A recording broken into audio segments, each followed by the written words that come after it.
T-minus 3, 2, 1,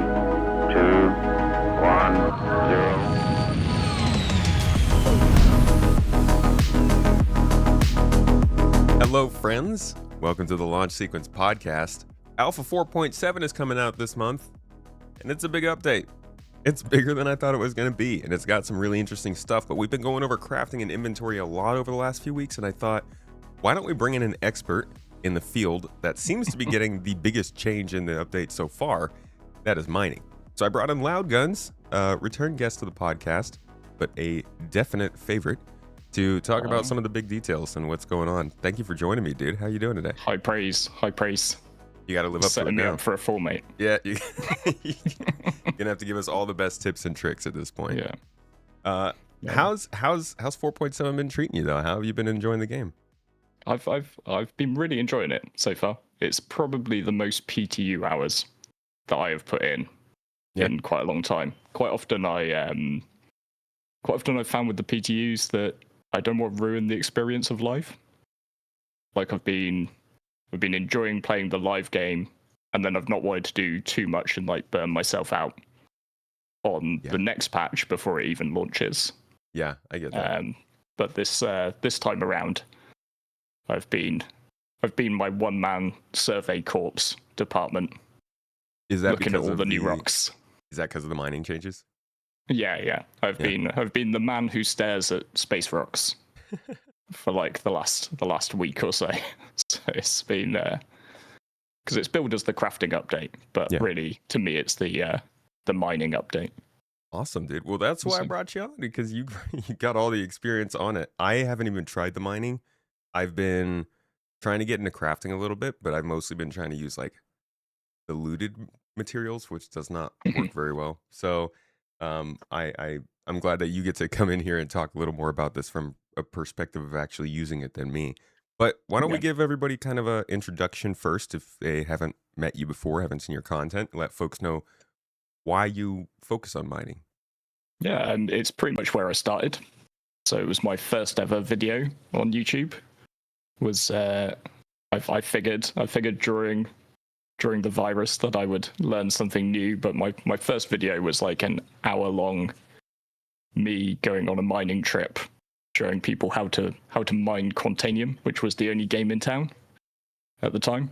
Right, everybody back before I realized anything about how to edit videos. So I did that over 3 or 4 takes because I thought you had to get and narrate it all in one go. And that was my level of experience. Hopefully I've come a little way since then. But yeah, so the industrial aspect to the game really sort of captured my interest to begin with. Since then I've branched out, try and do a bit of everything, but I'm definitely a lot more comfortable in a big mining ship than in a fighter. So don't ask me about armor changes. I haven't got a clue. Yeah, man, what do you think of the new capital ship combat now? I mean, that's what a lot of the conversation is around, but like there's a lot of folks who join Star Citizen for industry. Did you were you doing that in games beforehand? Like what games were you playing before you got into Star Citizen? No, so weirdly it was something I stumbled into. It wasn't like I loved industrial gameplay in other games and then came looking for the best industrial gameplay I could find. It was more, I mean, I came back to Star Citizen because of playing Elite Dangerous.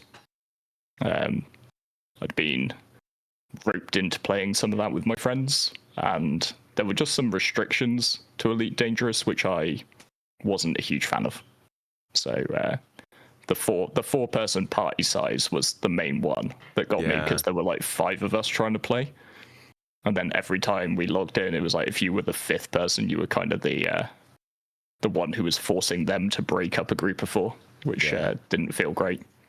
That got me too, because I also started on Elite Dangerous, or at least I tried it before. I actually bought Star Citizen first, and when I played Elite Dangerous before I played Star Citizen.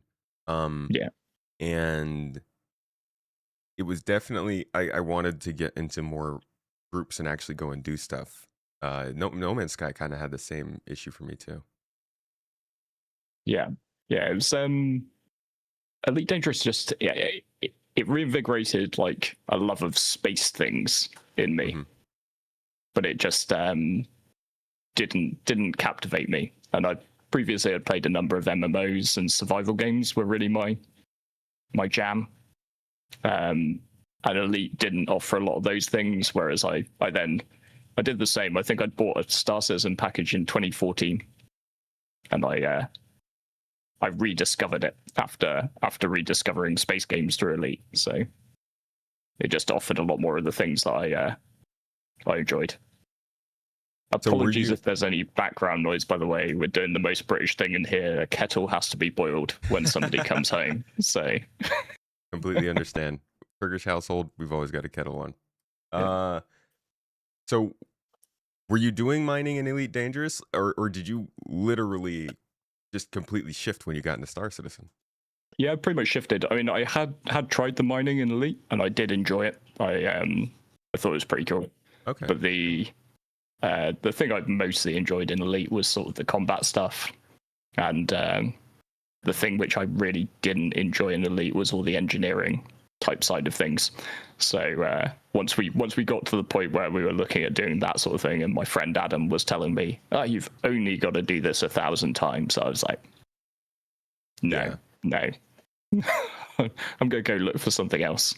I've heard some things about engineering in Elite. Yeah, it was tricky. It was just it's a really cool game, but there was a point for me where I was like, this isn't really what I'm looking for. Right. So from there you got into Star Citizen, and industrial kind of took you over. What does it feel like made it actually something worth doing in Star Citizen though back then? Because right now, obviously, it's changing and getting some real function with crafting. But up until now, what made it feel worth doing, or like it was an important part of the game? I mean, I think it was sort of economically driven, really. To me, like one of the things I've always like steered away from is anything about sort of buy this ship for this much money. That's never been an appealing side to me. I get that it's the way the game gets funded. I've got no problem with anybody spending their money how they want to spend their money. You know, you earned it or you inherited it, found it in a bag in the woods, whatever. Like, I'm not going to tell you how to spend it. But at the same time, I personally like progression in games. So I did think it was really cool when I came to Star Citizen that you could buy the ships in game. Mm-hmm. So that was really my very first goal, was like to find ways to afford the ships that I wasn't willing to go out and spend hundreds of dollars on, and test them out and try out the cool spaceships. So, and certainly when I started, like, mining was one of the best ways to earn credits. Yeah, moneymaker. Okay. So yeah, it was rock mining was my first introduction into it, with cracking Hadanite to save up from the first spaceship. So I actually prefer that to the ship mining. I like getting down on the ground. I think I prefer not being in spaceships. This is just so weird. But I do enjoy that, getting in rocks. I guess it feels more group focused. Like you get to have somebody flying around, somebody scanning, and that's the group aspect is really nice for me. Are you more of a multiplayer or a single player kind of person? Much more of a multiplayer. Okay. Yeah. I think that's sort of the biggest appeal really to me in SC is that it's actually a multiplayer game. I fully appreciate that you can play solo, but it rewards you. I guess that's what I'm trying to say before I get hated too much in the comments. I've learned to tread that line. Don't worry. But it's like I like that it's rewarding to play with other people. Yeah. Why? Would you say? No, we'll get to that. Actually, we'll get to that later. I want to talk a little bit more about your gameplay leading up to this. We're going to get to the changes and everything coming in 4.7. But first, I want to talk about what's led us here. So you have org, you run Consolidated Frontier, right? You guys do a lot of mining. How has your org been functioning over the years? Does it feel like they've had enough things to mine and focus on, or has it been kind of just turning the wheel because everybody has tons of money already? So I think it's been gradually, progressively getting better over all the time. Like so I've been running Frontier for 5 years, just over 5 years, and it has been gradually improving. So when we started, I always remember encouraging people to do things like getting in the mole and doing multi-crew stuff. And some people got it, and it was great as well, because it's a way that you can take somebody who's like relatively new, maybe doesn't have a mining ship of their own, and you could get more experienced players to show them the ropes. It was a really good way to learn. Didn't have to go out and buy everybody a prospector, etc. Yeah. So that was good for that, but you would always get people who were confused by it. Like, we're not making as much money as we could make, because the most money we could make is if we all soloed. It's like, but that's not fun. Guys, come on. So mostly we were fully accepting that we were doing it for fun. I love the race for fun versus the race for money. Who wins out? Exactly. And I think the fun keeps you playing longer. That's the thing. Yeah. So it's like but then with the last set of mining changes, you did actually get real improvements in, there were rocks that you couldn't crack unless you worked together. When was that? I should have looked this up before I came on this particular podcast. When was the last set of major mining changes? It's been this way for a fair while. Yeah. Okay. Because that was the change of distribution sort of between different planets, changing the entire change in how mass worked.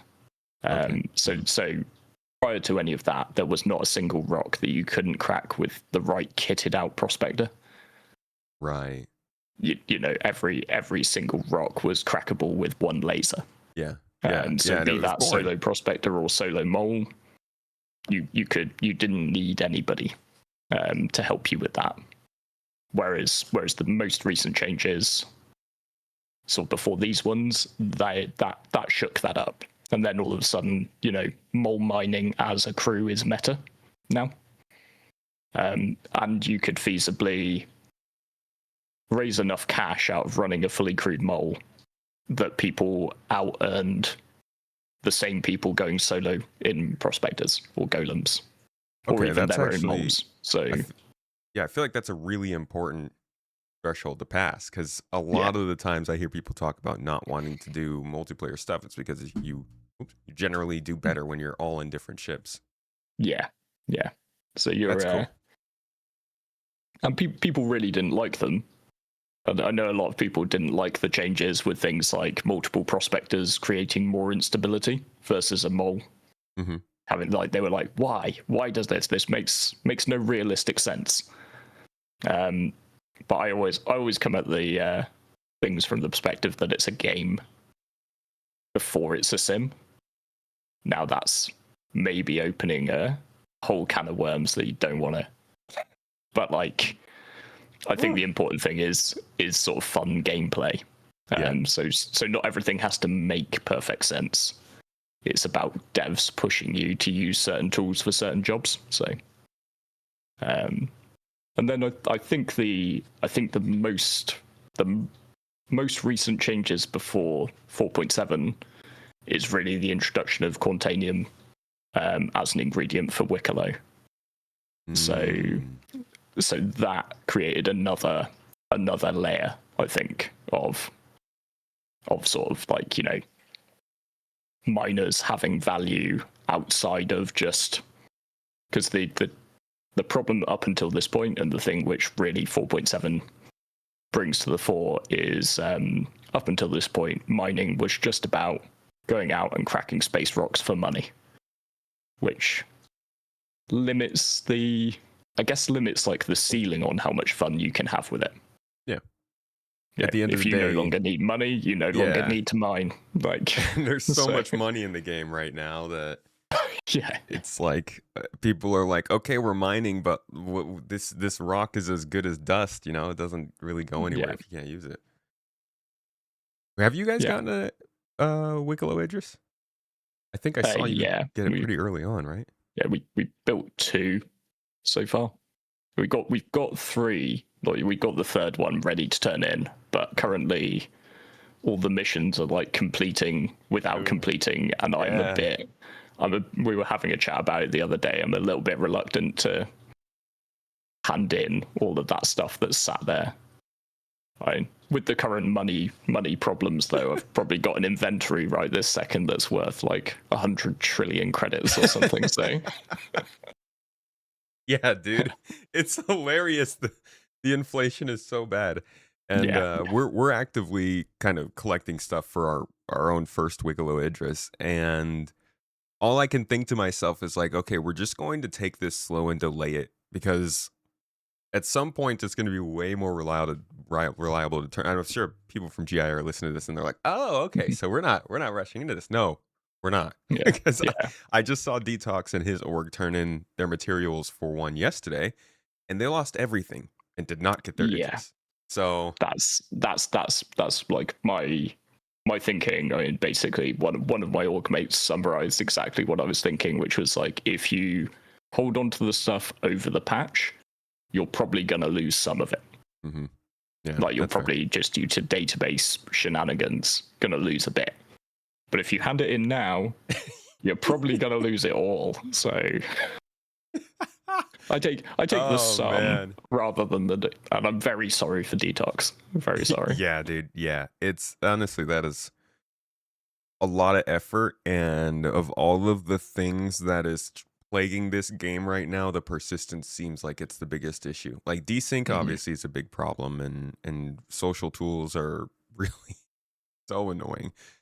But man, the persistence is like people, that is something that will get people to stop playing.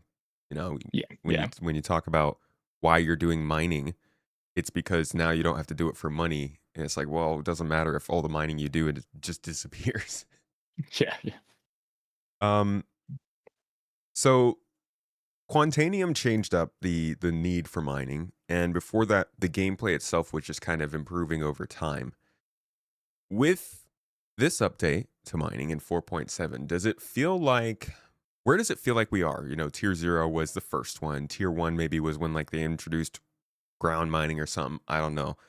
How far along does it feel like they've gotten in mining gameplay, and does it feel like it's the furthest thing they've developed now?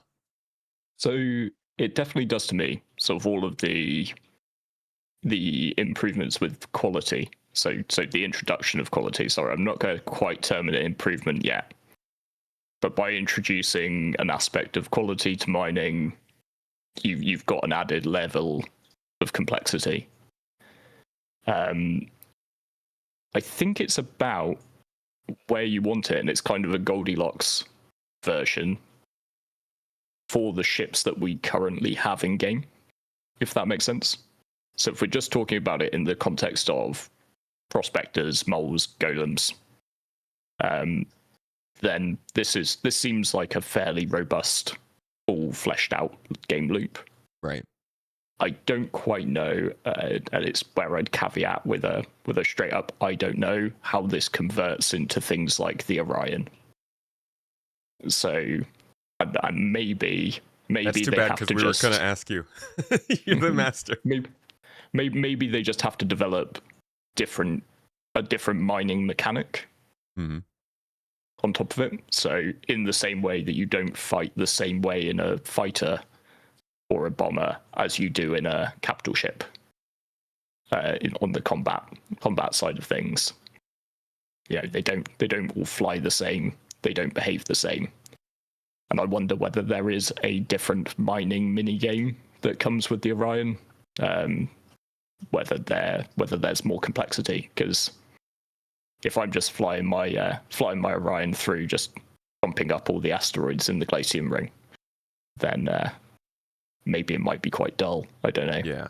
Yeah. So, I picture a giant ship with like 4 mining lasers just zapping rocks and immediately blowing them up as it yeah, flies past and collects it. It's like, okay, this is it's fun. like, just collect the dust. Let's go. So Yeah. I do wonder whether that needs to be something completely different. I am glad they seem to have sort of taken taken various levels of feedback on board. And what I might controversially say is I definitely think this is all a step in the right direction. Like, I think this is an improvement over any form of mining that we had before. Okay. Just these get really nerdy as reasons. I'm going to warn you now. Well, But in a second, I'm going to ask you about what those changes actually are, because I'm sure a lot of people haven't actually gotten caught up on that. But before we do, I do want to ask, when it comes to the Orion, what do you think of the idea that maybe they just wait until after 1.0 to do all these capital ship versions of these gameplays? Because creating a new version of it seems like a lot for mining, salvage, all of that in the next however many years before 1.0. I think something that we probably have to accept is that some ships aren't going to be done at the time of 1.0. They're too much work. And okay. All the kids say. And to delay a actual release of the game, like, I would rather have the MMO experience released and be working towards something persistently, knowing that certain ships are going to come out later on when they're ready, and delay that 1.0 because we need to get every ship. Like, forgetting the Orion, something like the Endeavour. See John Crew's face contort every time anybody mentions that ship name, right? I also think that maybe there is a risk that the Orion may be too powerful for what they have planned for 1.0. Like, if you're talking just 5 systems, and it's a bit more of a scaled down goal for 1.0. Yeah. And I've always been a little bit worried that when the Orion comes along, it's just going to break the game economy. Probably, yeah. I mean, and people in the comments, current iterations of the game economy aside, there's no economy. Yeah. We got to go through that every time, right? All right, that's an interesting. I think a lot of people look at these big ships and they're like, what? Combat is one thing. Obviously, they have to get capital class combat figured out, but it's scary to look at the way that they're developing these smaller forms of gameplay, and the fact that they are not saying anything about the large scale forms, and think to yourself, like, they're gonna change it, right? They're not just gonna do the same thing but bigger, right? I don't think anybody wants that. Yeah, I just hope one thing which I do hope is that somebody within CIG has got the design document for these things. I don't need to see it. If you could just let me know that you got it, that would make me feel a lot better about it, because it's just like, what I wouldn't want to see is them all this work into developing this new system, developing mining gameplay or salvage gameplay or whatever they're working on, and then they come to release something further down the line like the Orion, and then they're like, well, it doesn't really work. we need to rethink this, and then they shake it all up again, So I'd like to see that they've sort of thought ahead a little bit in these regards. So, but maybe I'm just being too optimistic. It's like, I feel like that's what happened to the Apollo, but I also I hope, and if they don't have those guides, we've got the links to them. You can send them over. All right, let's talk about the actual changes coming in 4.7. The big thing we've been building up this whole time. What is actually changing in mining that's making such a big difference? Yeah, so you've got like a few things. So the first one is the introduction of quality. So every mineable resource will now have quality. It goes on a scale. Scale is sort of 0 to 1,000. The lowest thing I've actually seen is just over 200. So I think I found some 205 titanium at some point. And I've yet to find bang on the 1,000 money. So I don't know if it's sort of a 3 digits or 4, but I have found some 997 silicon out there. Jeez. So So yeah, that was excellent. This does exist in the high Wow. 990s. Where'd you find that? I've only found like 600 level. So the other thing to come onto is that the distributions have changed. Okay. So in terms of like average quality, you get higher average quality in Pyro, you get lower average quality in Stanton. That's again not to say that you will never find anything good quality in Stanton, but you'll find more on average better quality stuff in Pyro. So I found my super silicon over in Pyro. Okay, that makes sense. The other thing with distribution is that the rock types are a lot more narrowly distributed, and they're a lot clearer what they are. So rather than having like gneiss deposits or any other of the various rock types, I'm going to go with granite because it's one that I can say.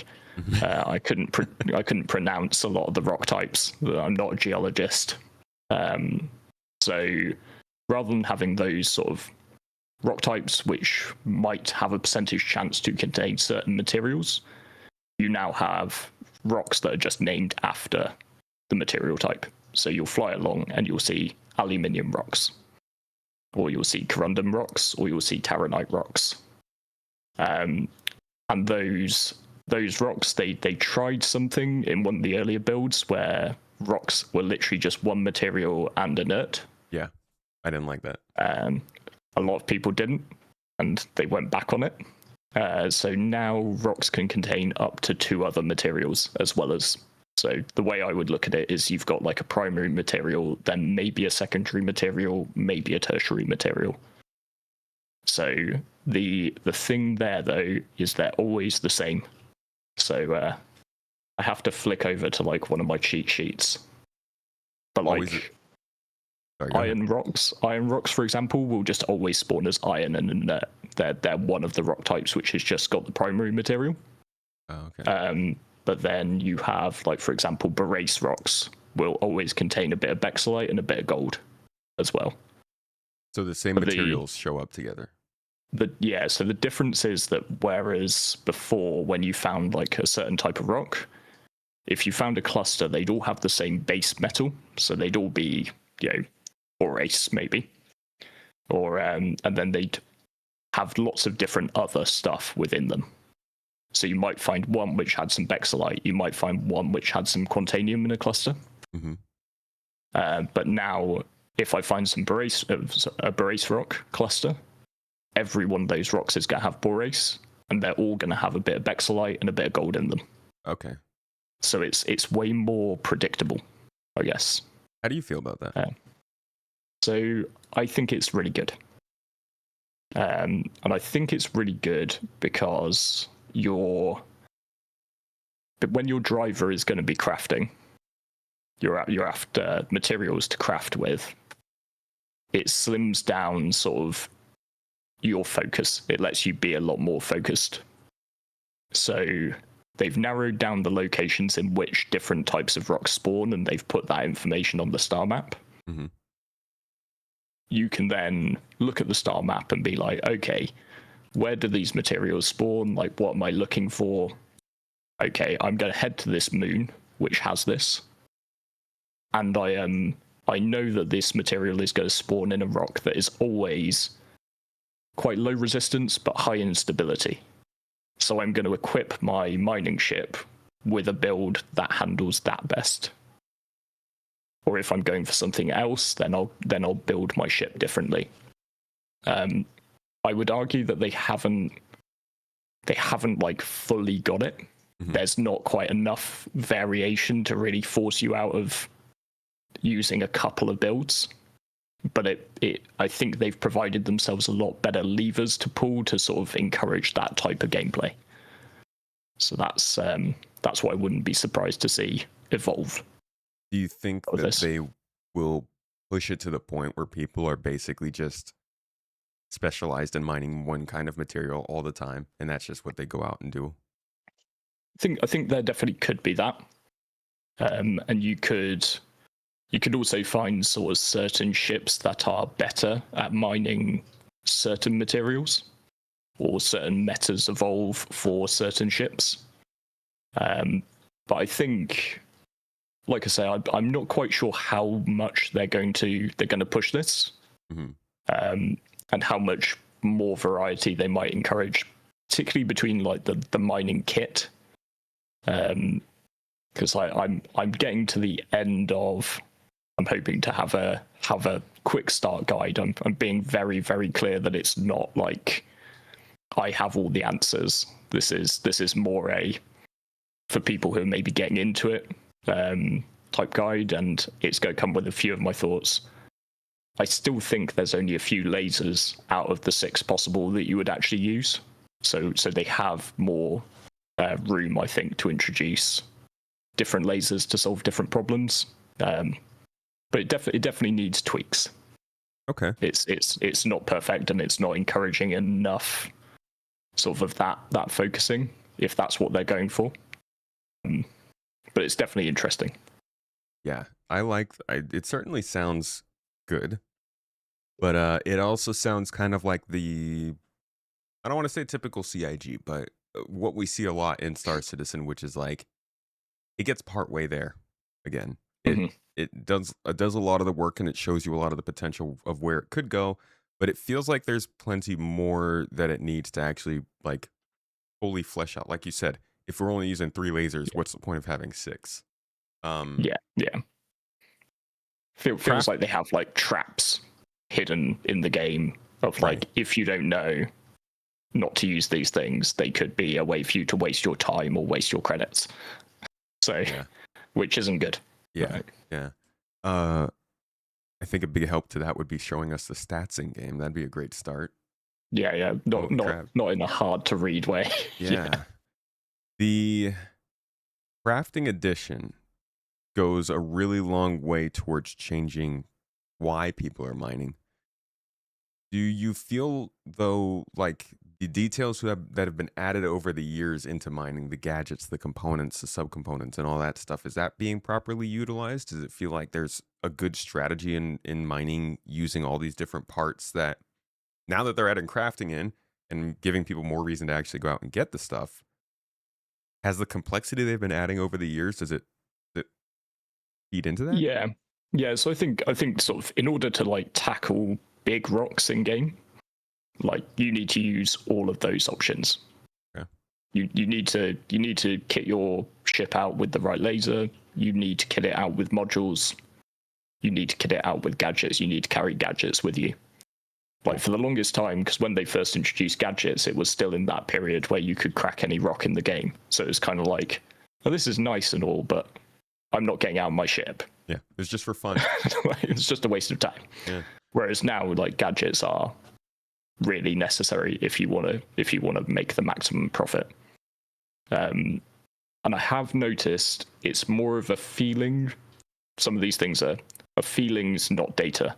I need to be clear. It's sort of one person going around looking at rocks, trying to mine stuff. There does appear to be less soloable from what I can see. Yeah, I barely come across. I mean, I'm not a very good miner. More rocks aimed at like either aimed at multi-crew or aimed at very well-equipped solo miners. Yeah. So ones that you could crack as long as you've got all the right gear. So I do think they are leveraging that sort of gadget stuff and the modules and things. Okay. So yeah. That's good. That was something that I was always worried about, is like, yeah, they're adding all this extra stuff, but if you could just go and crack a rock and beginners don't ever get introduced to this stuff, what's the point? So I was wondering about skill-based gameplay. This is something that people have wanted to see in combat, in mining, in all kinds of places in Star Citizen. It was a big draw to the game. And I wanted to ask you if you feel like Star Citizen is continuing to push skill-based mining, if it feels like there is enough of a big enough window, I guess, for people to jump in and just kind of try it and see how it is as a beginner and make some get some like benefits from it, but also to take a whole career, start a whole org like you're talking about, and take it long term. I think I guess one of the problems I have with it is maybe the new player experience of mining. if you were just completely uninformed, as in like you didn't go and get guides off YouTube before you started, and you just tried ship mining, I think maybe the frustration of constantly coming up again, you go and get a prospector, you don't know anything about changing the laser or applying gadgets or applying, you would find so little out there that you could actually do anything with. Yeah.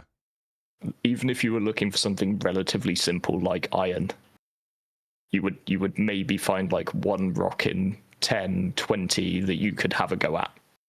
And it would be a tiny rock that would barely get you any way full.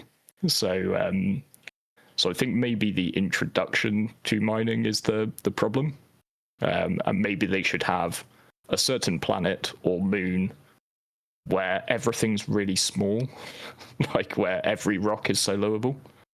I do wonder about like whether they could use distribution like that and point you to it with in-game things. Mm-hmm. Hey, are you a new player trying to get into mining? Go here. Like, let's go to Daymar. Daymar is noob mining zone. I think the other side of it, I think it's actually getting very good. Oh. I think the relative complexity is high. I think there's a lot of things you can do now as an org. Like something that we did recently was we pulled like a whole sea and did a mining op where we were pulling sort of like, rather than going back to refineries, all of the moles were going back to the whole sea in Dead Space, and you're sort of pit stopping at the whole sea. God, I love that. Then we had a great time sort of taking that through the wormhole to Levski to go and refine it. So I think there's a lot of ways you can, the mining itself at the top end is pretty complex. It's complex enough to still be fun. But the logistical elements you can bring in as well are good. The one thing which I have maybe a slight problem with is whether you're rewarded enough for your skill. So if I'm a really skilled fighter pilot, I'm rewarded by killing the other person. Like, I get the win of having won the fight. Yeah. Just with this, it probably feeds into this quality system. Like, the rock is just a certain quality. It's got a value. It's 740 grade iron. Mm-hmm. I don't get any reward for cracking that rock well. Like, I can't, like, and if I do it badly, it doesn't become like lower grade. Right. If I do it well, it doesn't improve the grade. It's just, it's quite binary. Like, mm-hmm. Do you crack it? Do you not? Like, yes, no. So I have wondered with this quality system whether it couldn't reward skill to some degree. And I mean, there are some pretty obvious ways. I think one of the things that always comes back to me when it comes to mining in space, one of the scenes that I always come back to is in the first episode of The Expanse. You ever watch that? Mm-hmm. Yeah. And they're doing in the Canterbury, they're cracking the ice, and they have a bad fracture, and the block falls, and it severs the guy's arm off, and you're like, oh, that's actually pretty dangerous. Yeah. And a bad break can have rocks going where you don't want them to go. And I feel like that's just one way they could complicate it in Star Citizen, is like more explosive force when you crack it. So you got things flying away that you can't mine. Yeah, exactly. You used to even have like an element of that. Stuff tends to just go kind of poof now and disappear and maybe cause damage to your ship. So that seems to be the risk on that side. Yes. I'm very aware of that. I've blown myself up a couple times. The fun one is when like you're completely in the green zone, you're completely in the safe zone, you crack everything perfectly, and then you still get to watch the modules drop off your ship. It's just like, right, there goes like 180,000 credits of kit. Excellent. So you said you wanted a reward for perfect work, dude. Here you go. Yeah. Get to pay extra. That does seem to have been fixed to some degree in 4.7, but so that's good. I like that you mentioned the logistics. The whole sea being the turn-in center, that is peak. Like, I'm not much of a miner. I'm not huge on scraping salvage, and I could even skip combat, but I love being involved in like the crunchy bits of getting things moved around and organized. Yeah, And yeah, when we talk about skill-based mining or getting rewarded for your skill in mining, uh, it goes to any profession. Reward for salvage, reward for looting, reward for all these things. You get additional reward because like you have skill in planning and yeah. you brought the right ships, and I really enjoy that. How one of the big things though that's been difficult when it comes to mining, actually two of the big things. One is the ownership system, right? When you're trying to refine stuff, pick stuff up, all that kind of stuff. The other is simply transferring bags, taking Yeah. them empty bags off, putting them on ships, getting them out, understanding how much ore is in them. Is any of that becoming or has become easier recently to make this more realistic for groups? So no, sadly. Yay. Like the one of the things which we ran into at the end of that op to load the whole sea was one person. Like it wasn't even that anybody had disappeared. One person just crashed during the game and had to be re-invited to the party. That caused, when we unloaded all of the bags onto an external freight elevator at Levski, it caused the load to register as stolen. And then obviously they all look the same, so you can't you can't tell which bag it is that's stolen. So we had to take them all off onto like C2s and land them in the hangars where they did go down. But the I don't believe in not showing the pain points because that would be disingenuous. But the key thing really, one of the things which we do so we run similar industry nights for salvage, and one of the things we've done there is rather than everybody bringing their own reclaimer or vulture, we have just used our org bank to buy lots of reclaimers and lots of vultures onto certain people, the officers who run those nights. So then at the start of the night, they just pull out all the ships. Then it's their cargo. It never counts as stolen when they send them down. So it's a way around it. It's a pain. But it's particularly since you have to get into the pilot seat to call ATC to let your ship go. But there is a way around it. One thing which I do wonder, and it particularly pops up with like the things like the moth coming out. I wonder whether ore bags are a good idea at all. Like they look cool, but like would boxes not be easier to deal with? It's like just the way these things sort of don't mesh with like the other standardized container sizes makes it all a bit fiddly. So I'm like, should we not just have 8 SEU crates? That would maybe work. Yeah, it's like, I mean, it makes the most sense, and it really, once again, I think it's just another example of how like they've been designing stuff as they go, and stuff, if it was better planned out, probably would have been easier now. Because once they came out with the golem, and you saw the way the mining bag looked or crate, whatever, like you could tell it was sized to be an SU box, and you're like, okay, so is everything else changing or what? I mean, I don't think they've said anything, right? Because I would just love crates. Yeah, I would love crates. I would even love it if they just worked like the moth does, and the fortune is like the prospector salvager, right? Yeah. And I'm just like, these ships print crates. Just use the same system. It's like, and I don't personally care if I have to suspend my disbelief that they just magicked some boxes into existence. I'm okay with that. Like, it's just a better system. Did you join Star Citizen for that whole idea? A lot of people really enjoyed the idea that they were kind of trying to design everything to make logical sense and appear and disappear and all that. And as time has gone on, they've clearly been starting to use more of the kind of standard video game magic to do stuff. Does that bother you? Not remotely. Be an unpopular opinion. But it's just like, I don't need everything to be perfectly realistic to be immersed in a game. Like the first game I can really sort of solidly remember playing as a kid was Legend of Zelda: Ocarina of Time on the N64. I definitely played games before that, but that's the one that really sort of stuck in my memory. And I got immersed in that game, and that's a game about being like a fairy kid in a fantasy world, you know, who just had an infinite bag of holding and could pull his slingshot out of anywhere. Yeah, I don't think for me immersion is like Microsoft Flight Simulator levels of every button and every dial doing stuff. I do like the level of fidelity that Star Citizen has, but I am okay with just there being smoke and mirrors to make gameplay smoother.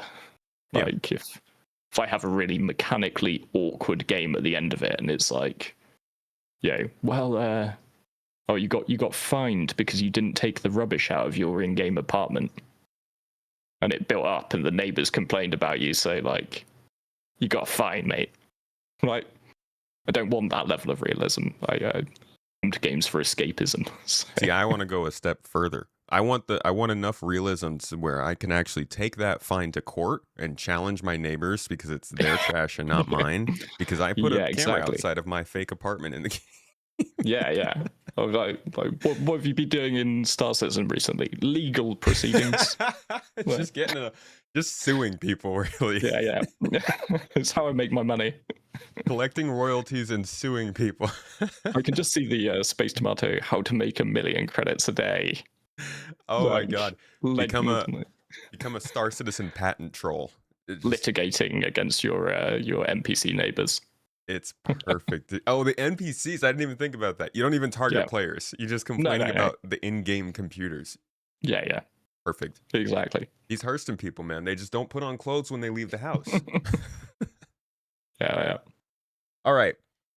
One question I had about the mining stuff, and then we're going to touch on crafting a little bit here, but the mining stuff is appearing in different places. Now, that's probably going to change when Planet Tech V5 comes out, right? Like, this is just sort of placeholder. When it comes to figuring that kind of thing out, it starts to complicate gameplay, and like you're in the mining, you're doing all the mining every day, but that starts to call for you to have to maybe step out of the game and write down notes and maybe post a spreadsheet and update that spreadsheet and all that stuff. And do you feel like this is starting to lean into the area where people are going to have spreadsheets to be good at what they're doing in Star Citizen? There's like little bits of it which I think it will land somewhere in between. So already, for example, one step that they've made in 4.7 by actually putting harvestable resources on the star map. It's because to me it's better if you don't have to leave the game. Yeah. To get the information you need. So just even that step that somebody can intuitively, looking at the star map, see the harvestables there, they know what they're looking for because the recipe is telling you, you're looking for iron. Then it's easier to sort of play the game in the game. Yeah. The reality, though, and it's sort of been a reality for a while in games, right? Like particularly MMOs, is that we kind of don't live in that world anymore. And I think a lot of people who've played MMOs for a long time, like they look back on some of the early MMOs, and they think about the times that it was still very RPG. It was still like you went out, you explored, you found things, you worked out the puzzle to the dungeon, you worked out the boss's pattern and how to kill them, like that sort of thing. And maybe you got into communities like guilds and you shared knowledge with other people, but there were people you were talking to on whatever, like Discord, TeamSpeak, whatever you're using. Like we live in a world now where the moment a new MMORPG patch comes out, or a new, I'm trying to think of the name for the ARPGs. That was the one I was going for. The moment those come out, like there's a meta guide for everything on external websites. The guy that's making the meta guide for mining. Because there's demand for it, right? There's demand. Yeah. So I do think there's just no getting away from the fact that people will naturally gravitate to external tools just to make stuff better. I would love it, though, if somebody who didn't want to touch any of that could still had enough tools in-game to make their own way with it. I do think there's just such a huge amount of data around mining, though. Like, the easiest way to deal with it is to stick it into spreadsheets or tables on websites like Regolith. And yeah, there's more maths involved than people like to do in their heads. So having tools for things like how you split the profits from a rock between you and your crew is important. How much of that kind of stuff do you think CIG might do?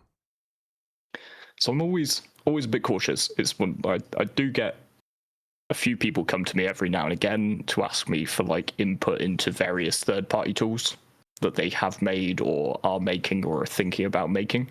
And one of the things which I repeatedly say, because I've got like no knowledge when it comes to developing anything, but one of the things which I do say is, just be cautious that whatever you're making could be obsoleted by CIG overnight. They could come up with like an org management tool, and then that's going to be the org management tool that most orgs are going to use because it actually is in the game and can impact sort of things like permissioning. But I think, for a subject like mining, I think the stuff that the folks at Regolith have done is incredible. They are my usual go-to for various mining resources, and it's just the way that you can put that information the same way with coming up with ship builds with Urkel. It's just the way that people can see all the information in one go. I don't know how CIG would make that unobtrusively in game. I think they could give us like stats and stuff, but the whole interface like they do in there's a lot more freedom to make a third-party app. You don't have to work it into the fabric of the make-believe universe, right? Yeah, it's Chris just a have to website. say it's okay. Yeah. You don't have to pass Chris Roberts' aesthetic tests either. The Chris Gate. Yeah. The mining and crafting, as you mentioned in the beginning, are really connected through the quality that they add to minerals and how that affects the things you're crafting. There are currently 1,000 levels of quality. I mean, I don't know if everyone's found 0 through 1,000, but it seems like there are 1,000 levels of quality. Yeah. I mean, there's definitely 200 to 1,000. Definitely. So, like, does that mean that if people are mining and they're getting like, say, 20 different qualities of iron, they're gonna have 20 different slots in their inventory filled? I've literally moaned about this from the first point, sort of the CitizenCon, I think it was, when they said they were going down this. Yeah, started showing I numbers. played a game, Last Oasis, which used this sort of system. Played that quite heavily, and I'm told that this was also the system used in Star Wars Galaxies, right? Yeah, I didn't play that game, but I think heard enough about it to I can confirm. I think it's rubbish. I genuinely think of all the things to reconsider this. Okay. Because it's too much. It's too much variability, which makes, and it is exactly to the point of inventory management. So we had this system in Last Oasis.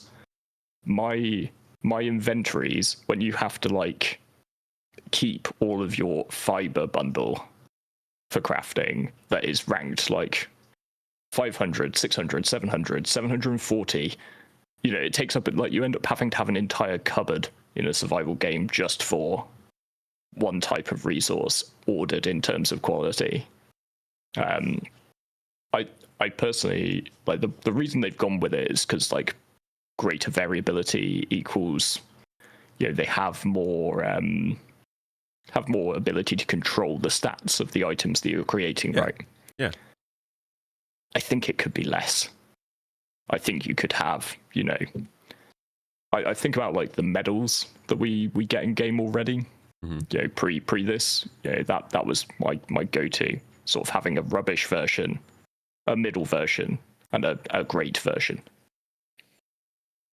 I would have been quite happy with that sort of level of quality in the game, and feeding into you making like 3 or 4 distinct levels of item. Because I just think it's gonna. I've already seen my inventory after like doing 4 or 5 mining runs in between there being a patch. So which obviously wipes anything you've got in the refinery or in your inventory, and it's a mess. I feel like I kind of had the same thought. It's obviously really exciting to see variability in what we're crafting, but 1,000 levels is so much. I was thinking 10 would be good. You're saying closer to like 3 or 5. I don't know, but I do think they might want to simplify it a little bit, because inventory management is not great. Like the variability is cool, inventory management not so much. Do you think that maybe they could use refining as a way to get around this and just say like anything that is lower quality, you can kind of group them all together in the refinery, and then you get a level that it comes out at? Yeah, so it's gonna get quite. I'm really interested to see, because they've said that they're thinking about reworking refining completely, with sort of ship refining in mind. A system which I think would be quite good if they want to stick with this like 0 to 1,000 type stuff, is have refining influence ultimately the quality of the stuff that you get out the other side. Yeah. But the higher quality material I put in, the more of whatever quality grade I've selected I get out. So if I say like, look, I want like supreme quality iron, let's just say, I could either bring an amount of really high quality base level iron, like I've got some 900 quality iron, or I could bring a lot more 500 quality iron to get the same amount. Right. Yeah. Of pristine refined. Yeah. It's like, and I think that's something a lot of people have asked for. A lot of people have got like reticence over this whole. A lot of people, like, I'm not going to say whether they're right or wrong. It's an opinion, and it's just one that comes out. Is a lot of people feel like the best stuff is often gated behind PvP. And so they therefore feel that by sticking the best quality mats in Pyro, they're being forced into a PvP situation if they want the best stuff. Whereas I think if you give people the option to go to Pyro to gather less stuff to make the best quality things after refining, or gather it safely in Stanton, but you'll need to gather more to get the same result. Yeah. Offering people different pathways to the same result, which do reward, do have an element of risk and reward, is good, in my opinion. And I think refining could be the key there. So yeah. Yeah, I think that it actually, there should be a lot of stuff like that, right? We all talk about the first big instance of this was Hathor. Pure Karenite was needed for certain recipes, and everybody was like, hey, it's locked behind Hathor. I have to go and get a big group and do all this PvP to get it. A lot of folks, I don't know anybody who would say, well, they should also have Pure Karenite somewhere else in the game, like in a dangerous place to mine, or in a deep in a cave where it's lower quality and you have to get more of it. But yeah, there definitely should be multiple ways to get different things. They should just have equivalent challenges that are different parts of the game. Yeah. I mean, I don't mind saying that, like, when you introduce PvP risk, it's probably the riskiest you can get, right? That's my opinion. That other players represent the biggest danger. Just because I believe that, you know, any PvE experience you can learn, it's going to follow the same sort of patterns, and it's never going to outthink you in the same way that another player outthinks you. So I'm happy with like the best way to get, or the biggest reward to be behind PvP. But I don't like the fact that the only way to get something is behind PvP. So the pure Karenite example, I would love there to be just a chance to find it during a PvE event or a PvE instance. Maybe at a slower rate than if you just go with your org to Hathor and crack open that hole and take the risk. Yeah. But yeah, I know a lot of people basically look at Wicklow, look at every recipe, including at least one pure Karenite, it seems, and just going, well, that's not for me. Yeah. Thanks. And I don't understand why they can't have just like a really low percentage spawn rate of pure Karenite in the caves around the game, or maybe even in this new rock cracker, like just kind of random places that people aren't going to farm, but they could at least possibly come across that. Because it'd be cool to be a newcomer explorer, right? And you get sent to some cave to do one of these new FPS mining missions, and you complete your task, but maybe you're a little more adventurous and you would keep exploring the cave, unlike most people. Yeah. It's like a lot of games have tutorials where if you keep doing the stuff that's in the tutorial, you get to see more of the game than people who kept going that way. And exactly. Yeah. it'd be so cool in your first hour to find something. It's called pure Karenite. You don't know what the heck it is, but you carry it, you take it out, you tell one of your friends about it, and they're like, holy crap, dude, we need to use that. That would be so sick. Yeah. And so if anybody finds in like a year's time that there's a pure Karenite Easter egg in the tutorial, you know who to blame. We'll have to go back and redo the tutorial. Yeah. Well, I mean, I wouldn't mind if CIG redid their own tutorial, to be honest. So I've got some news here that was just mentioned in chat that I just pulled up. And this is a bit of a surprise, not something I really planned on going over in the podcast today, but considering the topic that we're on and the fact that we were just talking about this very thing, I thought I would mention here that there is a blog post. I'm actually going to send it to you so you can see what I'm looking at. Cool. There's a blog post here that Regolith, the mining app that a lot of people use, is shutting down. Oh, that is very sad to hear. Yeah. The creator has put out a post actually a few days ago saying that it's a very tough decision. Honestly, I would say anybody who uses it, like, give some support. It's obviously it's too late to. It sucks to do it when people are actually leaving the market, but there are a lot of people who are making these kinds of third-party tools for Star Citizen because Star Citizen doesn't have their own, as we've been talking about. And this is one of the most popular. I mean, 31,000 people were using this, and he's basically just saying that while the changes to the upcoming 4.7 patch look really cool, he started looking into it and realized how big of a change that they were talking about. And between the changes they're doing and the difficulties of predicting how they'll go, and the fact that he already is working a job besides this, it's too much work.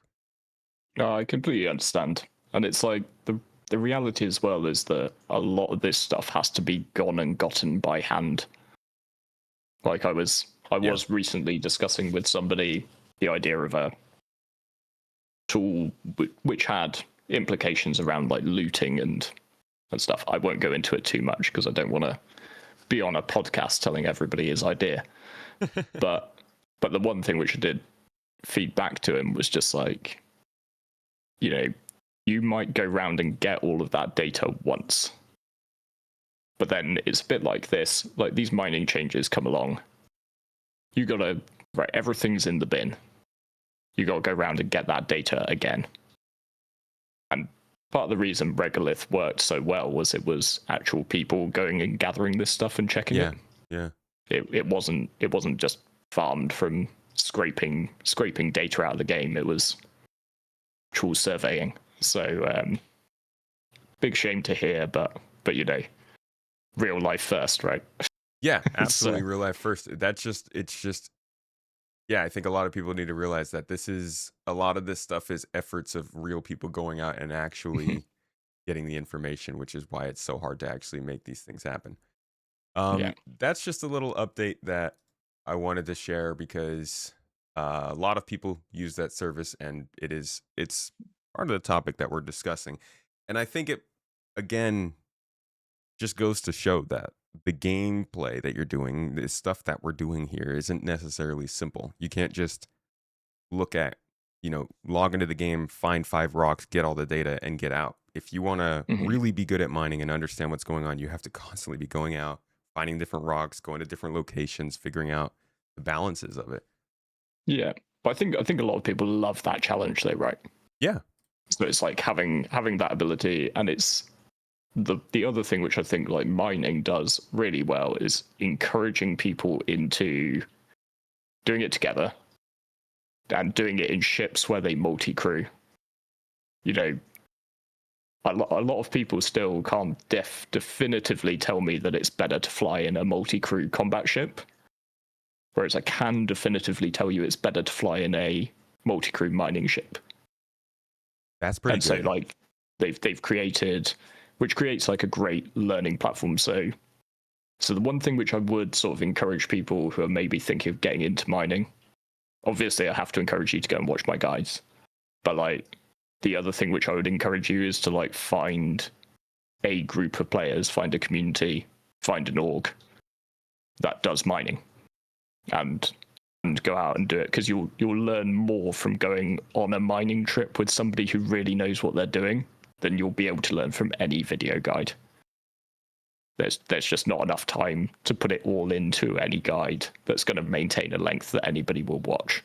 So, and people don't bite. Like, a lot of folks are really intimidated by going to orgs because they think they're going to be forced into something, or they're going to have to talk to people all the time. You don't have to.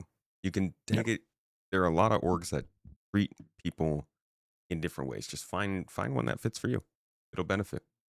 Absolutely.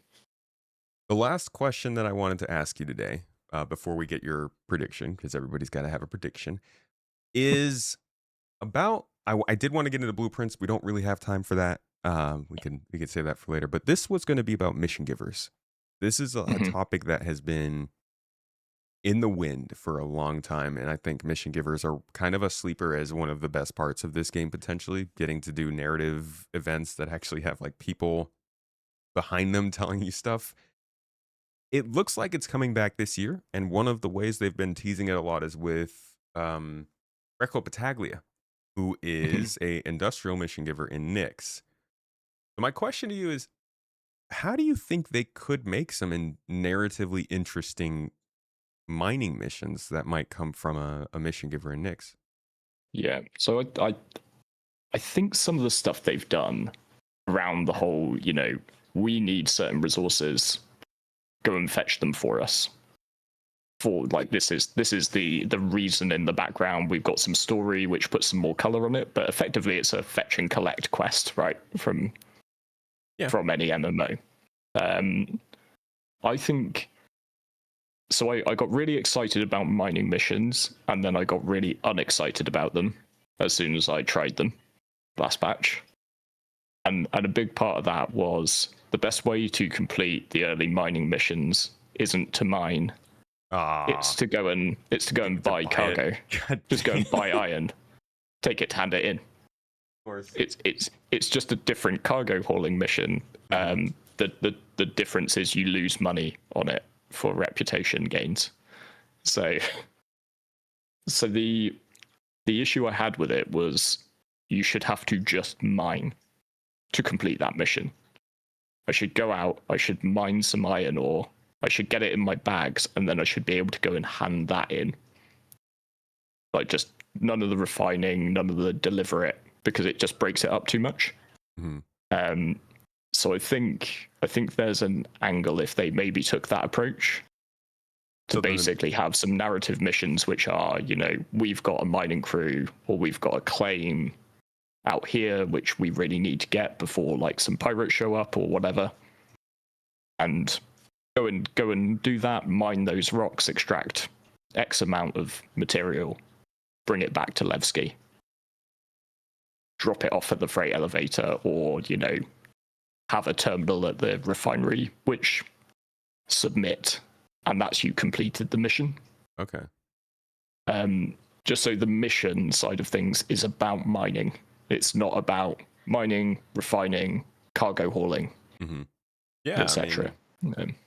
You could that's literally just a mining mission. I mean, that's basically, so it's kind of like saying the refinery is giving you the contract instead of the end customer. Yeah. Okay. And the good thing there is that, like, you could build in tutorial. So I really like what they did with, like, the ghillie missions as kind of an advanced combat tutorial in a way. Yeah. Goes a little deeper over time. Some people who are actually advanced combat pilots will hate that I've just termed ghillie advanced combat. But if you know what I mean, it's a way that they teach players about things like shield facings. They teach people about stealth as a mechanic, about missiles, about flaring off missiles, about hunting people down with pings. So I think, like, a set of mining missions that guide you towards a certain location. So they take away the whole, like, what to look for in the wild element of it. It's just like, here is something. It is in front of you. You are going to mine this now. Yeah. And then they can touch you through, because they could take you with those types of missions all the way through, like, hand mining, vehicle, like ground vehicle mining, up to ship mining. They could even, with those sorts of missions, when you take them, give you a mining ship to use, just for the length of that mission. So you don't have to go and buy one. Like, it's, I think there could be sort of a something that does the same for mining in a tutorial sense. Yeah. That ghillie does for combat. Yeah. I mean, that's what we need. Missions should be tutorials. And they've definitely tried the renting out ship for mission givers thing before. I hope they do that again this time. That's not a bad idea for those a mission giver focused on mining stuff. It fits into the network that kind of Chris first described, where you could take jobs as the delivery person, or you could take jobs as, like, the miner, and you deliver to the refinery, and then the delivery person gets from the refinery and goes to the end game. And that is really exciting. I do hope that they manage to figure out how to make that happen, because there are several instances right now where you're supposed to do some gameplay and then bring it somewhere to turn it in, but you could really just go to a store and buy it and then turn that in. And it's like, okay, yeah, you're playing the game, but it's just, that's another part of the game. Yeah. Absolutely.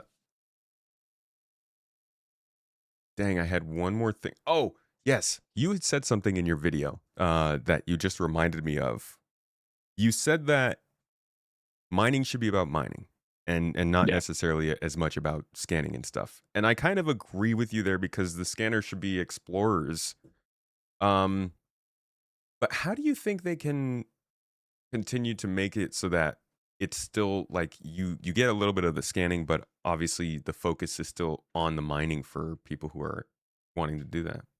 Yeah. So I think one of the key things is, it frustrates me slightly. You can't see quality and composition of a mineable rock from any ship other than a mining ship. You can't, like, scan it with an exploration ship and tell that it's 800 quality. Yeah, you can just tell from the HUD that you found aluminium or bexolite.